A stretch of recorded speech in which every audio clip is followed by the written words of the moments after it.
Bismillahirrahmanirrahim. Assalamualaikum warahmatullahi wabarakatuh. Untuk pertemuan kelima itu terkait dengan mekanisme aksi obat ya. Kemudian yang kemarin itu saya sudah menjelaskan tentang sejarah farmakologi, kemudian peran ilmu farmakologi dengan ilmu yang lain ya. Nah, kemarin juga sudah belajar obat, kemudian tujuan pengobatan itu. Nah, sumber-sumber obat silahkan dicari. Jadi sumber obat itu tidak hanya 4 ini ya. Jadi masih ada sumber obat yang lain. Nah, kemudian definisi farmakologi, farmakon, dan logos. Farmakon itu artinya apa sebenarnya? Kemudian logos itu apa? Jadi logos itu ilmu, sedangkan farmakon itu obat. Jadi farmakologi itu ilmu yang mempelajari tentang obat ya. Nah, kemudian peran ilmu farmakologi di bidang kesehatan itu juga meningkatkan kualitas pelayanan ya. Karena apa? Karena kan ketika perawat kita sebagai tenaga kesehatan berhubungan dengan pasien, nah, otomatis kan pasiennya kan tahunya kan kita tahu obat ya otomatis. Karena apa? Setiap pasien yang datang ke rumah sakit ataupun ke puskesmas itu kan mesti diberikan obat dan mesti tanyakan obatnya untuk apa, indikasinya apa, efek sampingnya seperti apa, nah cara pemakaiannya seperti apa. Nah itu semua tenaga kesehatan sebenarnya wajib mengetahui ya. Nah ilmu farmakologi ini salah satunya untuk meningkatkan kualitas pelayanan lewat apa? Ya lewat pelayanan pemberian obat ya. Itu kemudian kemarin juga sudah saya singgung juga ya terkait dengan ilmu farmakodinamika, farmakokinetika ya. Nah, saya ulas sebentar. Jadi farmakodinamika itu pengaruhnya obat terhadap organisme hidup.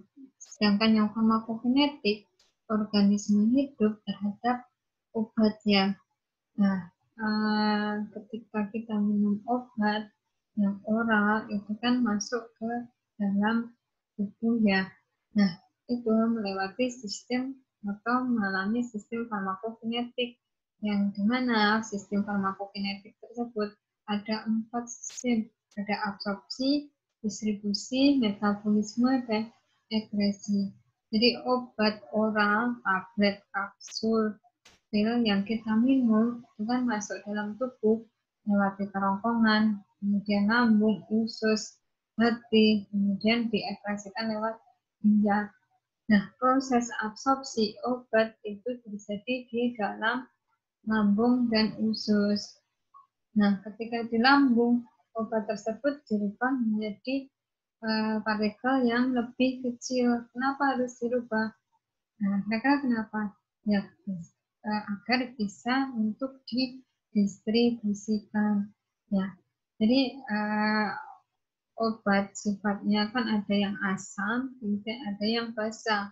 Ada yang asam lemah, ada basa kuat, basa lemah, asam kuat, atau bahkan basa saja. Itu ada obat yang seperti itu. Nah, kemudian karena lambung itu kan isinya macam-macam ya. Apa yang kita makan kan akan diabsorpsi atau diserap di lambung.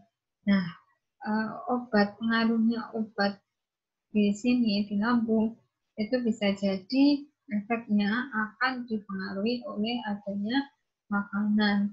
Karena obat misalkan obat asam, lambung kita kan bersifat asam. Nah, asam ditambah asam jadinya seperti apa? Kan asamnya meningkat sehingga akan mempercepat proses absorpsi dari obat tersebut. Nah, kalau mempercepat nanti efeknya seperti apa? Otomatis kan obatnya harusnya setengah waktu paruh waktu obat tersebut berefek pada jam 10 karena absorpsinya jadi cepat, kemungkinan berefeknya di jam 9. Nah, jam 9 ini sebenarnya menguntungkan atau merugikan? Ya, bisa menguntungkan dan bisa merugikan di sini. Nah, itu karena ada beberapa pengaruh makanan juga. Misal apa yang kita makan, kita kan nggak tahu ya, kandungan makanannya itu apa saja, bisa jadi elektrolit itu juga masuk dalam tubuh kita, protein itu juga masuk dalam tubuh kita. Nah, ketika ada makanan, otomatis kan pH-nya, terus waktu pengosongan lambung, nah itu akan mempengaruhi obat. Nah, gimana di sistem absorpsi. Nah, tadi seperti absorpsi tadi di lambung itu pengaruhnya juga banyak. Nah, jadi ya lambung itu kan tugasnya mengubah obat menjadi partikel yang lebih kecil untuk dapat didistribusikan. Nah, itu karena bentuknya tablet, nggak mungkin obat itu didistribusikan dalam bentuk tablet. Nanti kelihatan ya di kulit kita. Nah, seperti itu. Jadi harus diabsorpsi dulu, dan absorpsi itu juga dipengaruhi oleh beberapa zat makanan, kemudian pH, asam atau basa di dalam lambung kita. Nah, kemudian waktu pengosongan lambung. Nah, motilitas lambung kita, usus kita itu seperti apa, itu juga akan mempengaruhi itu ya. Nah, itu kemudian itu diproses absorpsi. Nah, setelah itu absorpsi tidak hanya terjadi di lambung, tetapi juga di usus. Nah, tadi saya katakan bahwa sifat fisika kimia obat ada yang asam, ada yang basa. Jadi obat yang asam itu akan diabsorpsi sebenarnya di lambung. Nah, sebenarnya nggak langsung ke lambung itu enggak, tapi tetap nggak langsung ke usus itu tidak, tapi tetap di lambung. Ya, saya ulangi ya pelan-pelan ya. Nah, kita makan obat nih dalam bentuk tablet. Nah, masuklah ke dalam mulut, kerongkongan, lambung. Obatnya ini ya, kita tahu bersifat asam, misalnya asam ya. Nah, kemudian habis minum obat atau sebelum minum obat, kita makan dulu. Katanya kata orang-orang kan kalau minum obat itu harus makan dulu ya. Nah, kita makan dulu nih. Di lambung kan sudah ada makanan. Habis itu kita makan obat paracetamol ya, katakanlah di situ. Minum obat paracetamol masuk ke dalam lambung. Nah, proses absorpsi itu terjadi di lambung dan di usus. Lambung itu bersifat asam, sedangkan usus itu bersifat basa. Kenapa demikian? Nah, kalau kalian sakit mah, asam lambungnya naik kan, jadi otomatis lambung itu bersifat asam, gitu ya. Nah, obat tadi yang kita minum itu bersifat asam. Nah, harusnya diabsorpsi di mana? Di usus ya. Tetapi dia harus diabsorpsi sedikit di lambung, diabsorpsi di situ. Ada makanan, kira-kira ada pengaruh tidak si obat ini diabsorpsi, dirubah menjadi partikel yang kecil? Ada pengaruhnya, paracetamol ya. Karena waktu pengosongan lambung, si lambungnya kan juga bekerja untuk mengabsorpsi makanan. Nah, otomatis kan waktunya jadi lama obatnya untuk diabsorpsi di situ. Ya, karena lama, otomatis kan distribusinya juga akan lama. Harusnya obatnya berefek pada jam 10, ya, karena lama diabsorpsi menjadi jam 12, sehingga kan tidak sesuai kan, karena adanya pengaruh makanan ini, obat menjadi lama untuk diabsorpsi, sehingga efeknya juga akan menjadi lama, gitu ya. Nah, itu obat asam itu akan diabsorpsi di usus sebenarnya ya. Gitu. Jadi tidak benar bahwa kalau minum obat itu harus makan terlebih dahulu ya. Karena ada beberapa obat yang akan dipengaruhi oleh makanan. Salah satu contohnya itu paracetamol. Jadi paracetamol sebaiknya atau bagusnya atau baiknya biar efek tercapai tepat pada waktunya, itu harus diminum pada waktu perut kosong. Bisa sesudah makan, artinya sesudah makan itu berarti 1 jam atau 2 jam. Bukan habis makan langsung kita minum obat, itu sama aja dengan bersama makan. Nah, kalau sebelum makan, ya berarti 1 jam atau 2 jam sebelum makan. Di situ ya, itu beberapa obat yang dipengaruhi oleh makanan pada proses absorpsi. Ya. Setelah itu, obat di lambung kan berubah menjadi partikel yang lebih kecil kan. Nah, kemudian masuk ke usus. Di usus pun berubah lagi menjadi partikel yang lebih kecil ya. Nah, mobilitas usus ini juga akan mempengaruhi absorpsi obat ya di sini. Nah, itu kemudian setelah lewat lambung, usus, baru masuk ke sirkulasi darah, didistribusikan. Nah, distribusi ini kira-kira seperti apa? Yang membawa siapa? Yang membawakan darah.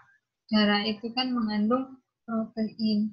Jadi, partikel kecil dari obat ini yang telah dirubah di proses absorpsi dan distribusi ini akan diikat oleh protein di dalam darah. Ya, kalau semisal diikat di protein di dalam darah, otomatis kan akan di metabolisme. Nah, tetapi protein di dalam darah kita itu kan juga jumlahnya terbatas, sehingga ada beberapa obat yang menjadi obat bebas atau tidak punya ikatan. Nah, karena tidak punya ikatan tadi, makanya obatnya jadi melayang-layang ya. Inilah yang nanti akan menyebabkan efek toksik atau efek samping atau efek yang sebenarnya kita tidak menginginkan. Contohnya ya, nggak hanya obat ya, kayak kalian aja yang punya pacar dan tidak punya pacar, itu kan berbeda ya. Kalau tidak punya pacar, otomatis kan dia bebas mau kemanapun, mau karaokean, mau dugem atau mau ke mall dan sebagainya, mesti kan bebas. Sedangkan yang punya pacar, mesti kan setiap pagi, udah mandi belum, udah makan belum, lagi gimana, dan sebagainya. Artinya kan sama halnya kayak obat. Ketika obat punya ikatan, berarti istilahnya dia menjadi tenang. Seperti itu ya. Jadi tidak melayang-layang bebas, tidak tentu gitu, tidak ya. Nah, kalian punya pacar pun juga ada ikatan, jam sekian harus kemana, jemput atau ajak makan, atau nonton film, dan sebagainya, kan ada waktu yang diatur. Sama halnya dengan obat di situ. Kalau obat sudah diikat, itu akan segera didistribusikan dan dimetabolisme. Sedangkan obat yang tidak diikat tadi, yang tidak mempunyai ikatan dengan protein, itu akan melayang-layang bebas yang akan menyebabkan efek toksik atau efek yang tidak kita inginkan ya di sini. Nah, kemudian obat masuk ke metabolisme. Metabolisme siapa yang melakukan? Ya di hati. Nah, makanya hati itu kan sebagai yang menyimpan racun kan? Ya benar, karena metabolisme obat itu terjadi di hati. Ada enzim yang membantu uh, hati ini untuk memetabolisme obat. Metabolisme itu sebenarnya apa sih? Mengubah senyawa kimia obat menjadi aktif. Nah, karena aktif kan jadinya berefek tadi ya. Nah, kalau misalnya tidak aktif, apakah berefek? Tidak kan ya. Nah, distribusi pun obatnya juga sudah berefek karena sudah berdekatan dengan proteinnya. Nah, berkaitan dengan protein, makanya jadi berefek, punya ikatan. Protein kita kan berada di dalam tubuh kita ya, di mana-mana. Nah, obat ini bekerja sesuai dengan targetnya. Targetnya proteinnya di mana? Di mata. Ya, berarti protein yang ada di mata. itu berefeklah obatnya. Kemudian berefek beberapa jam, kemudian di metabolisme masih berefek atau tidak, merubah molekul senyawa obat menjadi lebih aktif. Jadi ya, kalau semisal obatnya menjadi lebih aktif lagi, otomatis ya akan toksik lagi di proses metabolisme. Karena metabolisme itu kan harusnya mengubah senyawa, molekul senyawa obat menjadi lebih kecil, lebih aktif, sehingga mudah untuk diekspresikan di situ. Nah, proses metabolisme ini kayak makanan ya ibaratnya. Jadi makanan di metabolisme kan mengubah mana yang dipakai, mana yang tidak dipakai di dalam tubuh kita itu akan diserap kembali kan. Yang tidak dipakai ya sudah akan diekspresikan. Sama halnya dengan obat. Nah, dia sudah mencapai efek.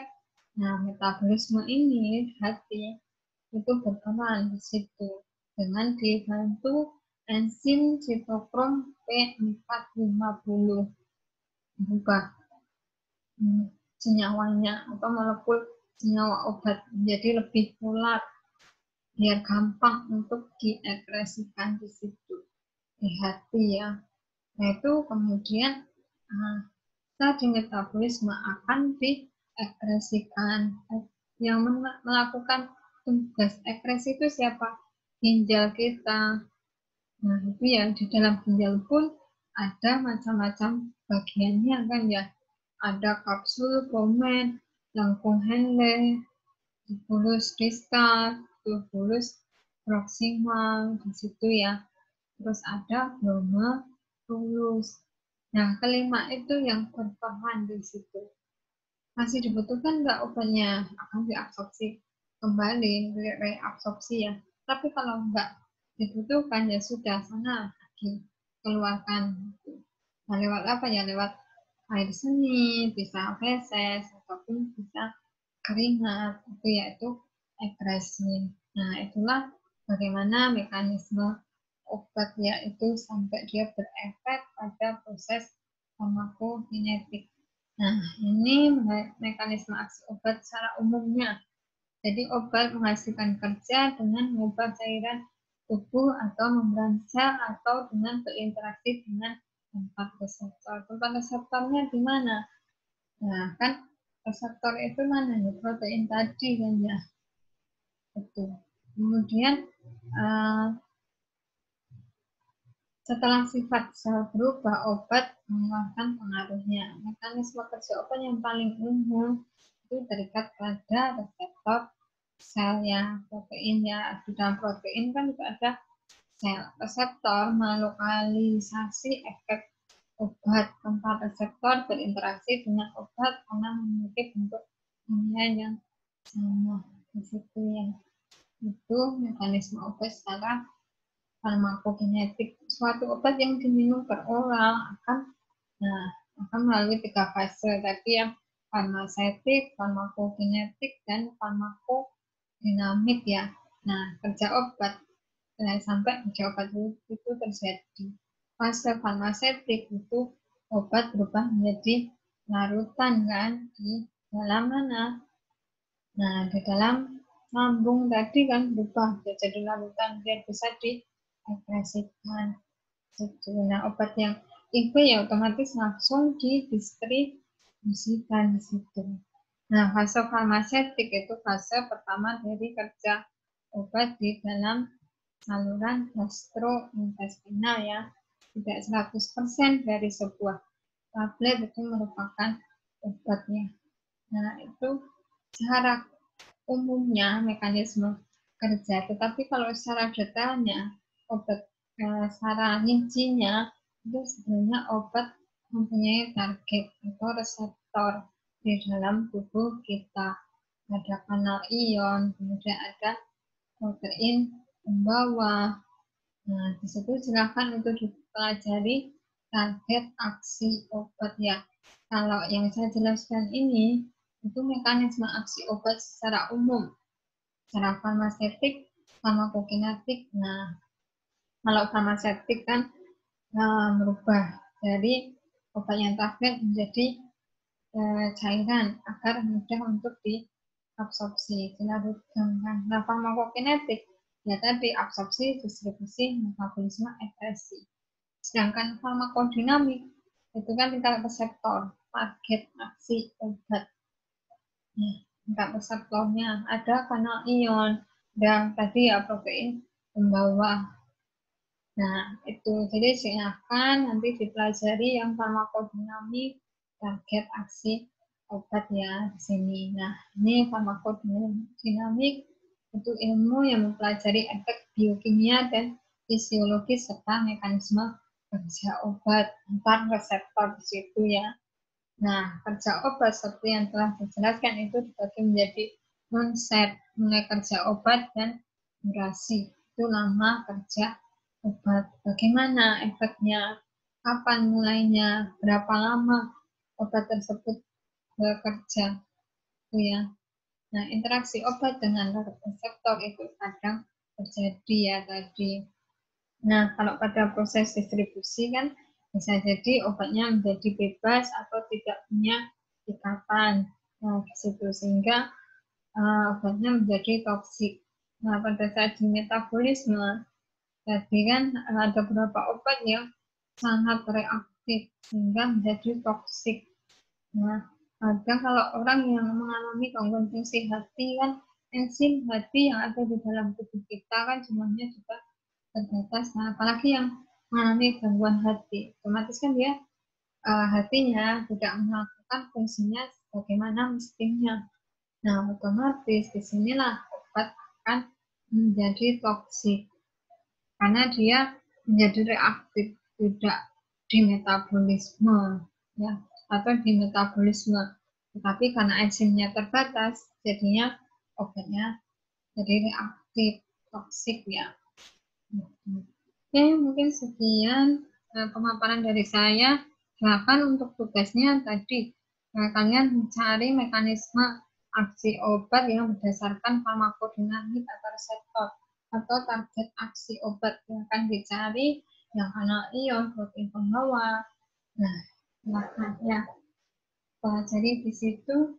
Nah, oke, sekian pemaparan dari saya. Saya akhiri dulu. Semoga bermanfaat ya. Assalamualaikum warahmatullahi wabarakatuh.